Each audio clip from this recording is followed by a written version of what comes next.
देखो ये डायग्राम है, इस डायग्राम में देख लो पहले, Australia, Asia, Africa, Europe, south America, north America, ये हो गया हमारा। और नीचे हमारा होता है एक एंटार्क्टिका, ठीक है, नीचे हमारा एंटार्क्टिका है। इस डायग्राम से हम लोग कुछ थोड़ा सा जो बेसिक चीज़ है उसको हम लोग जान लेते हैं, उसके बाद फिर हम लोग अपने स्क्रीन पे चलेंगे, ठीक है ना। देखो सबसे पहला तो यहाँ पे देखो एशिया देखो पहले, क्योंकि हम लोगों को यहाँ पे इंडिया के बारे में पढ़ना है ना, बाकी देश दुनिया से हमको कोई मतलब अभी नहीं है, हमको अभी फिलहाल अपने इंडिया से मतलब है, क्योंकि चैप्टर का नाम ये इंडिया साइज एंड लोकेशन। तो इंडिया का साइज क्या है ये हम लोग देख चुके थे, है ना, और लोकेशन भी इंडिया का वर्ल्ड मैप में कहाँ पे है, कहाँ पे ये लाई करता है, ये भी हम लोग जान चुके थे, ठीक है। आज हम लोग कुछ अलग से जानेंगे कि आखिर इंडिया का इंपॉर्टेंस क्या है बाकी देशों के कंपैरिजन में, ठीक है। अब जरा देखो यहाँ पे ध्यान से, ये इंडिया है, इंडिया जो है ना एशिया के बिल्कुल बीचों बीच लाई करता है। जरा देखो तो क्या बीचों बीच है क्या, देखो एशिया के बिल्कुल बीचों बीच लाई करता है क्या, बिल्कुल करता है। जरा देखो यहाँ पे ध्यान से, इधर हो गया हमारा ईस्ट और इधर हो गया हमारा वेस्ट, ईस्ट और वेस्ट के जस्ट बीच में हमारा इंडिया लाई कर रहा है ना, कर रहा है कि नहीं, इसमें कोई डाउट है। तो इंडिया हमारा एशिया के जब एकदम बीचों बीच लाई करता है। अब देखो जरा ध्यान से, चूंकि ये हमारा इंडिया है, ठीक है, और एशिया के ये बीचों बीच लाई करता है, तो इंडिया का जो कनेक्टिविटी है इंडियन ओशन के थ्रू, वो हमारा ईस्ट एशिया में भी है, ईस्ट एशिया में भी है, ऑस्ट्रेलिया में भी है, इससे भी हमारा कनेक्टिविटी है। उसके बाद ये तो हो गया ईस्ट में, याद रखना इसको हम लोग अपनी स्क्रीन पे भी पढ़ेंगे, तो पहले इसको यहाँ पे जान लो। इंडिया जो है एशिया में एकदम बीचों बीच लाई करता है, ना ईस्ट में है ना वेस्ट में, एकदम सेंट्रली लोकेटेड है ये, ठीक है। उसके बाद इंडिया का जो कनेक्टिविटी है बाय इंडियन ओशन, इसके नीचे हमारा क्या है, इंडियन ओशन है। इंडियन ओशन इसका नाम क्यों पड़ा ये भी हम लोग अभी जानेंगे, ठीक है। तो इंडियन ओशन के थ्रू इंडिया का जो कनेक्टिविटी है वो ईस्ट में हमारा ईस्ट एशिया से है, इधर वाले साइड से, ठीक। उसके बाद फिर हमारा ऑस्ट्रेलिया से भी है, नीचे हो गया। अब आ जाओ वेस्ट में, वेस्ट में इंडिया का जो कनेक्टिविटी है वो बहुत सारे कंटिनेंट्स है, जैसे देखो यहाँ पे अफ्रीका से तो है ही है, वेस्ट एशिया से भी है, ये हमारा क्या हो गया एरिया, वेस्ट एशिया हो गया। इधर से जहाँ से निकलिए इधर चले जाइए, एशिया हमारा वेस्ट एशिया हो जाएगा। तो एशिया वेस्ट एशिया से हो गया हमारा कनेक्टिविटी। उसके बाद फिर हमारा अफ्रीका से हो गया, उसके बाद फिर यूरोप से हो गया, उसके बाद फिर और आप आगे आ जाएंगे इधर वेस्ट में थोड़ा सा और अंदर चले जाएंगे तो साउथ अमेरिका और नॉर्थ अमेरिका का भी आपको यहाँ पे देखने को मिल रहा है, ठीक है। अब जरा समझो ध्यान से कि चूंकि इंडिया सेंट्रली लोकेटेड है ना, तो इंडिया का कनेक्टिविटी जो ना हर एक से लगभग कह सकते हैं कि बिल्कुल अच्छा कनेक्टिविटी है, क्योंकि देखो इंडिया का आधा आधा हिस्सा हमारा पूरा लैंड से है, पहाड़ों से घिरा हुआ है। हम लोग कल पढ़े थे नॉर्थ ईस्ट, नॉर्थ वेस्ट और पूरा नॉर्थ हमारा पहाड़ों से घिरा हुआ है इंडिया, है ना। अब एक बात और, चूंकि ये पहाड़ों से घिरा हुआ है और नीचे वाला जो हमारा आधा एरिया है वो पूरा का पूरा पानी से घिरा हुआ है, इंडियन ओशन से घिरा हुआ है, ठीक है। इधर हमारा हो गया बे ऑफ बंगाल, इधर हो गया हमारा अरेबियन सी, नीचे हो गया इंडियन ओशन, यानी कि तीनों तरफ से हमारा जो ये नीचे वाला पार्ट है साउथ इंडिया वो पूरा का पूरा पानी से घिरा हुआ है। और यही वो हमारा पानी वाला पार्ट है नीचे, यहाँ से लेके जस्ट नीचे वाला, जिससे कि हमारा कनेक्टिविटी इंडिया के अलावा बाकी देशों से बहुत अच्छा है, बहुत अच्छा है। समझ के बात को, बहुत अच्छा इसलिए है ना क्योंकि देखो सबसे पहला तो हमारे पास मोड ऑफ ट्रांसपोर्टेशन 3 है, बाय रोड, बाय एयर और बाय वाटर। और बाय वाटर जो हमारा मोड ऑफ ट्रांसपोर्टेशन है ये बहुत ही सस्ता पड़ता है, ठीक है। तो इसका जो कनेक्टिविटी है वो हमारा वेस्ट एशिया से भी है, अफ्रीका, यूरोप, साउथ अमेरिका और नॉर्थ अमेरिका से भी है, ठीक है। लेकिन यहाँ पे समस्या ये आ रहा था ना कि यदि इंडिया को ईस्ट एशिया से या फिर ऑस्ट्रेलिया से अपना ट्रेड करना है, व्यापार करना है, कुछ खरीद बिक्री करना है, तो वो तो आराम से कर लेता था। इधर से जहाज लेके निकलिए, इधर चले आइए, ईस्ट एशिया पहुंच जाएंगे आप, नीचे आ जाइए ऑस्ट्रेलिया पहुंच जाएंगे आप, है ना। उसके बाद इधर से निकलिए आप वेस्ट एशिया चले जाएंगे, इधर से निकलिए आप अफ्रीका चले जाएंगे। लेकिन इंडिया से यूरोप जाना बहुत मुश्किल था उस समय पे, क्योंकि देखो क्या बीच में कहीं पे भी रास्ता दिख रहा है क्या आपको यूरोप पहुंचने के लिए, इधर से नहीं दिख रहा है ना। मैप में भी आप देख सकते हैं और यहाँ पे भी आप देख सकते हैं, ठीक है। देखो अब यहाँ पे ध्यान से देखो, चलो मान लो कि हम लोग इंडिया से अपने शिप को लेकर निकलेंगे, चलो यदि निकल गए हम लोग, चलो इधर से पानी है यहाँ पे गए, लेकिन यहाँ पे तो हमको रुकना पड़ जाएगा, क्योंकि यहाँ पे हमारा अमेरिका क्या है, एशिया से कनेक्ट है, तो जहाँ जा नहीं पाएगा उधर, ठीक है ना। तो क्या होता था ना कि इंडिया को यहाँ से घूम के ऐसे होते हुए यूरोप जाना पड़ता था। तो बहुत लंबा समय लगता था, बहुत लंबा समय। या फिर जब यूरोप वाले को इंडिया आना होता था ना, तो वो एकदम पूरा ऐसे घूम के आते थे, इस प्रकार से आते थे। नहीं, उस समय पे कनेक्टिविटी उतना अच्छा कहाँ था। और देखो, जमीन से आ सकता, यदि आता तो भी ठीक है, लेकिन जमीन का जो मतलब बाय रोड जो होता है ना, वो बहुत महंगा पड़ता है, बहुत महंगा पड़ता है। जैसे मान लो, यदि आपको, हालांकि यदि आपको आज यूरोप जाना हो, यदि आप यूरोप को जाना हो आपको, तो आप इधर से एशिया चले जाइए, एशिया से ऐसे होते हुए आप यूरोप चले जाएंगे, ठीक है ना। लेकिन उसमें आपका पैसा बहुत खर्च हो जाएगा। लेकिन यदि आप बाय वाटर जाते हैं तो बहुत सस्ते दाम में आप पहुंच जाएंगे।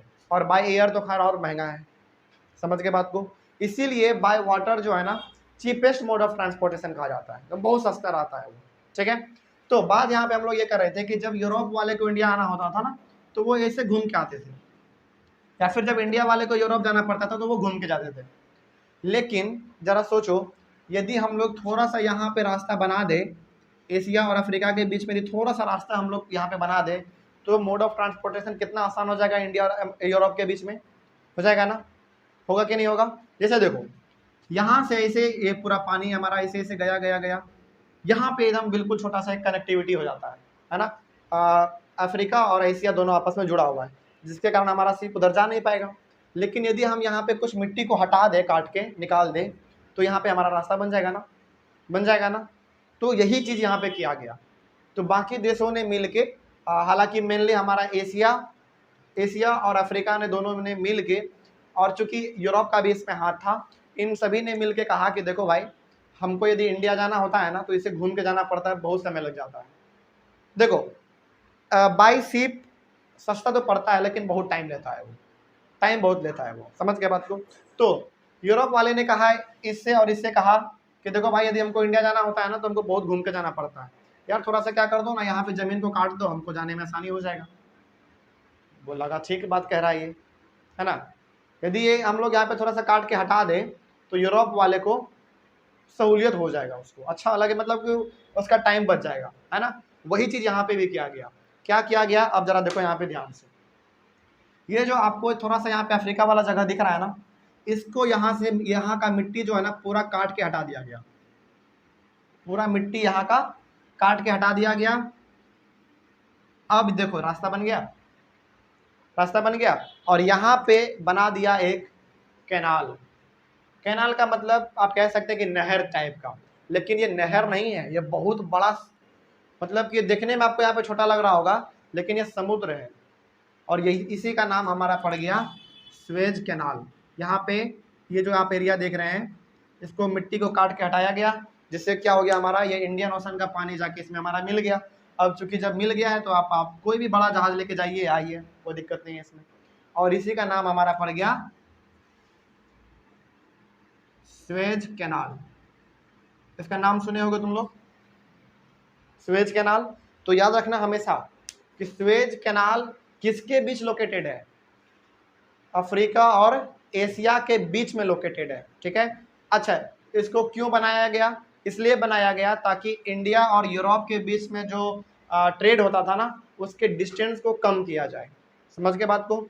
तो याद रखना है, पहली बात, स्वेज कैनाल हमारा एशिया और अफ्रीका के बीच में बनाया गया है, स्वेज कैनाल। और स्वेज कैनाल बनाया गया 1869 में, 1869 में बनाया गया, यानी कि आज से लगभग 100-150 साल पहले, समझ गए। और एक और चीज़, स्वेज कैनाल बनाने से जो सबसे ज़्यादा फायदा हुआ है, वो ये फायदा हुआ है कि यदि कोई अब आदमी शिप लेके अपना यूरोप से इंडिया आएगा, तो उसको 7000 किलोमीटर कम ट्रैवल करना पड़ेगा, 7000 किलोमीटर, समझ गए बात को। 7000 किलोमीटर में हम लोग बिहार से दिल्ली 5 बार जा सकते हैं, 7 बार जा सकते हैं, समझ रहे बात को। क्योंकि बिहार से लगभग दिल्ली का जो डिस्टेंस है, वो लगभग 1000 किलोमीटर के आसपास है, लगभग 1000 किलोमीटर के आसपास है। तो सोचो, हम लोग बिहार से दिल्ली 7 बार जा सकते हैं। तो इतना बड़ा डिस्टेंस को ये कम कर दिया केवल स्वेज कैनाल, समझ के बात को। तो यदि यहाँ से कोई आदमी, यदि कोई शिप यदि यहाँ से ऐसे होते हुए इंडिया आता था ना, तो उसको 7000 किलोमीटर ज़्यादा ट्रैवल करना पड़ता था। लेकिन अब ये स्वेज कैनाल बन गया, तो अब इधर से क्यों आएगा, हर आदमी क्या चाहेगा, कम समय में पहुँच जाए, है ना। तो ये अपना शिप लेके इधर से निकलता है स्वेज कैनाल से होते हुए, इंडिया पहुंच जाता है। और जब वो इंडिया पहुंचता है तो 7000 किलोमीटर का उसका जो टाइम है, वो जो डिस्टेंस उसको कम ट्रैवल करना पड़ता है, तो वो जल्दी पहुंच जाता है यहाँ पे। समझ गए बात को। तो अब आपसे पूछा जा सकता है स्वेज कैनाल के बारे में। तो स्वेज कैनाल के बारे में यदि पूछे तो 4-5 पॉइंट तो आप ऐसे बता सकते हैं।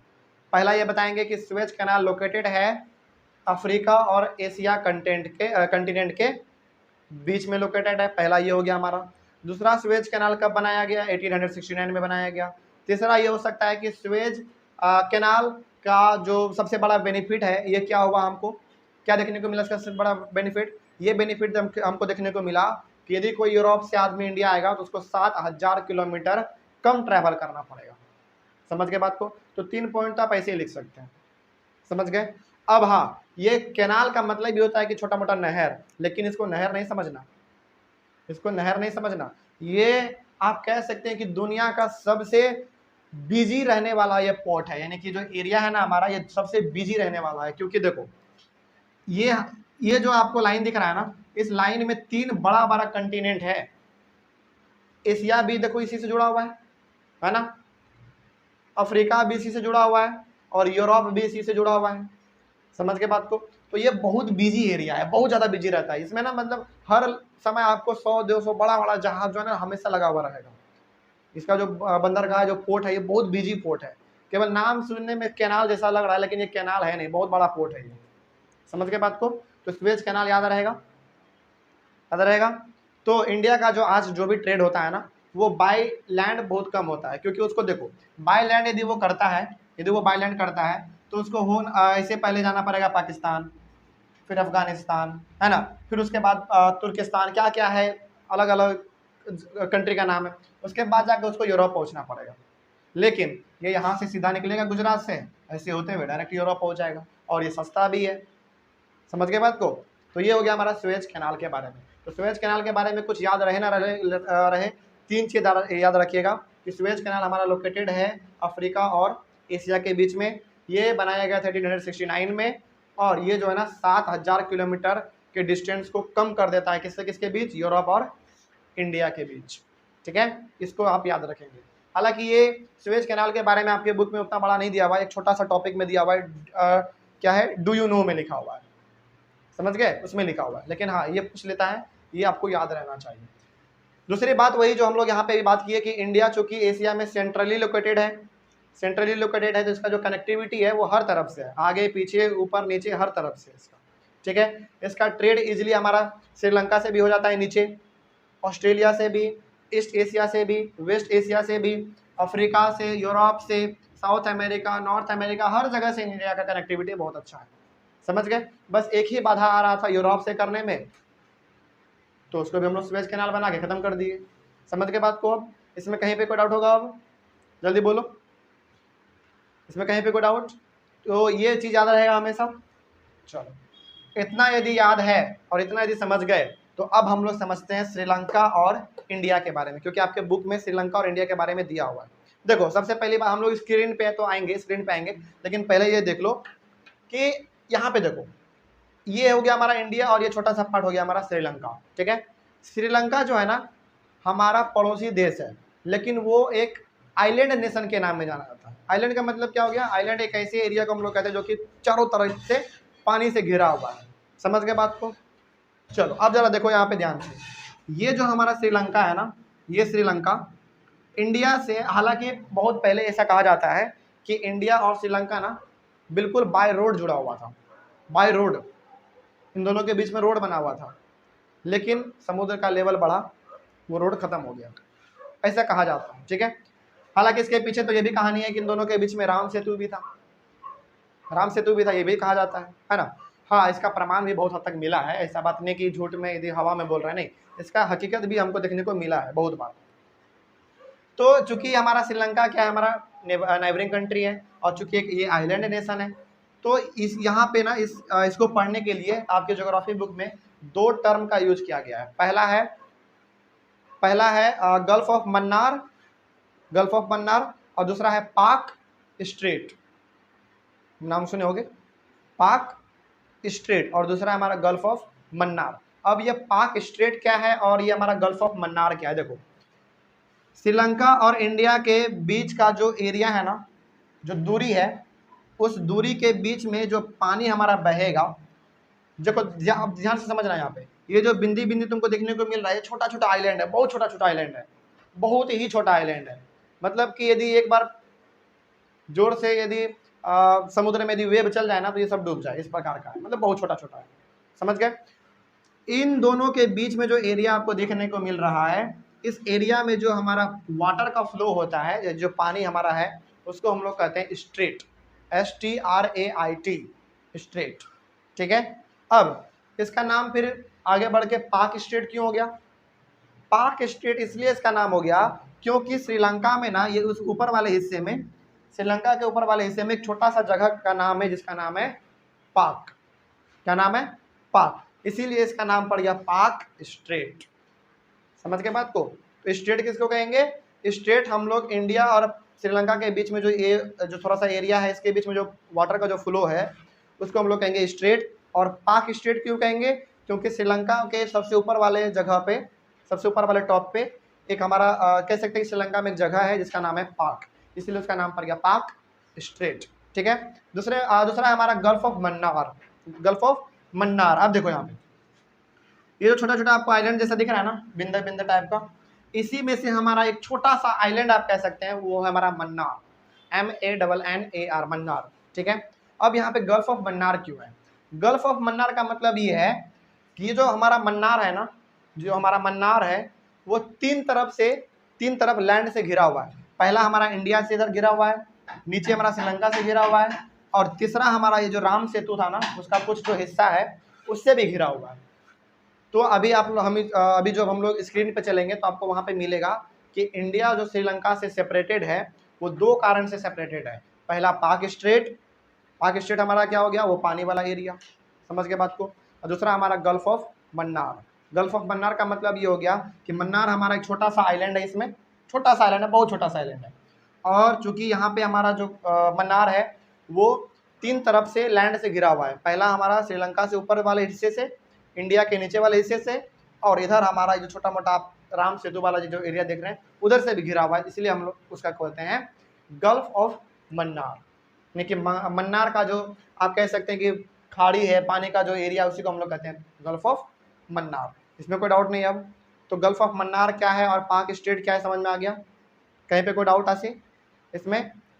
पाक स्ट्रेट हमारा क्या हो गया? पाक स्ट्रेट हमारा जो इसमें जो पानी बहेगा, और चूंकि वो उसको हम लोग कहते हैं मिल्नी स्ट्रेट कहते हैं, और श्रीलंका के ऊपर वाले हिस्से में हम लोग एक जगह का नाम है पाक, इसलिए हम उसका नाम पड़ गया पाक स्ट्रेट। दूसरा हमारा गल्फ ऑफ मन्नार इसलिए क्योंकि यहाँ पे हमारा छोटा सा आइलैंड है जिसका नाम है मन्नार, और उसके मन्नार जो है ना हमारा मेनली तीन लैंड से घिरा हुआ है, तीनों तरफ से। इधर से नहीं, इधर तो कुछ भी नहीं है, लेकिन इधर जो है हमारा इस साइड में वो तीन लैंड से घिरा हुआ है। नीचे वाले इंडिया के पार्ट से, ऊपर वाले श्रीलंका के पार्ट से, और इधर तो हमारा जो राम सेतु है थोड़ा मोड़ा उससे घिरा हुआ है, उसी के लिए हम लोग उसको कहते हैं गल्फ ऑफ मन्नार। अब कोई डाउट इसमें? अब यदि ये समझ में आ गया है तो अब जब हम लोग अपने स्क्रीन पे चलेंगे ना तो सब चीज़ समझ में आ जाएगा। इसमें कोई डाउट? अब